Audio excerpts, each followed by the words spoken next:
Shalom Bapak Ibu Saudara yang dikasihi Tuhan. Puji nama Tuhan, sebelum kita menjalankan aktivitas kita pagi hari ini, mari sama-sama kita merenungkan kebenaran firman Tuhan. Namun sebelum itu ada satu cerita Bapak Ibu Saudara. Di suatu kota terjadi sebuah kecelakaan beruntun antara mobil satu dengan mobil lainnya.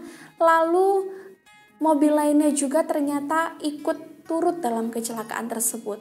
Jadi kecelakaan tersebut sangat beruntun dan memakan cukup banyak korban. Namun pada waktu kejadian itu terjadi Bapak Ibu Saudara, ternyata ada satu pemuda yang melihat dengan jelas bagaimana kejadian itu terjadi. Sampai akhirnya pemuda ini menjadi saksi atas apa yang terjadi pada waktu itu. Dia harus bersaksi kepada beberapa pengacara, bahkan pihak asuransi. Dia menghabiskan waktu berbulan-bulan hanya untuk berkata tentang apa yang dia lihat dan apa yang dia rasakan pada waktu kecelakaan tersebut terjadi. Bapak Ibu Saudara, inilah gambaran tentang umat Kristen untuk bersaksi juga. Pertanyaannya, kenapa orang Kristen harus bersaksi? Karena Bapak Ibu Saudara, ternyata kita adalah orang-orang yang dipilih untuk melihat betapa besarnya pekerjaan Tuhan dalam kehidupan kita.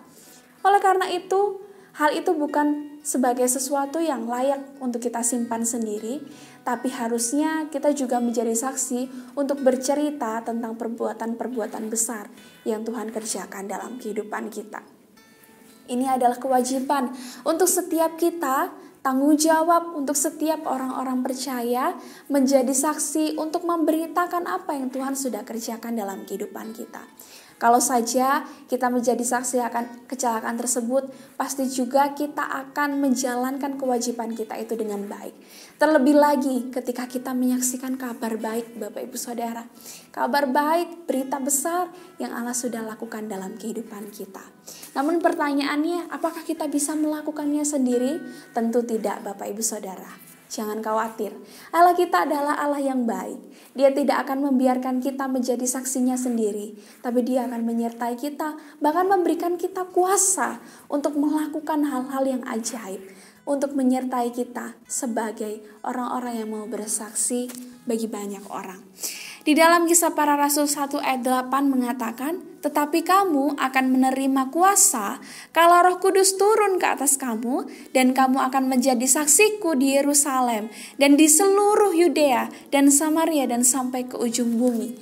Di sini dikatakan Bapak Ibu Saudara bahwa kita akan menjadi saksi Allah, namun kita tidak sendiri. Roh Kudus itu akan turun dalam hidup kita, akan ada dalam hati kita untuk memberikan satu kuasa. Ingatkah Bapak Ibu Saudara tentang penginjil-penginjil yang ada di dalam Alkitab? Hal-hal yang mereka lakukan untuk bersaksi akan keselamatan yang daripada Tuhan ternyata disertai oleh Roh Kudus dengan berbagai tanda-tanda ajaib, dengan berbagai mukjizat yang mustahil mereka lakukan sendiri. Justru dari situlah banyak orang mengenal Allah, banyak orang diselamatkan, dan kemuliaan Tuhan yang utama.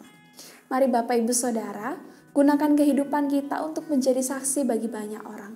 Kalau kita takut, kalau kita khawatir, kalau kita malu, ingat bahwa di dalam diri kita sudah ada Roh Kudus. Dia akan memberikan kuasa, asal kita mau untuk melakukan dan bertanggung jawab untuk menjalankan kehidupan kita sebagai saksi Tuhan.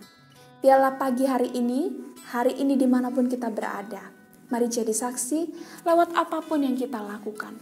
Jangan takut, sebab Tuhan akan memberikan kekuatan untuk setiap orang yang mau menjadi saksinya.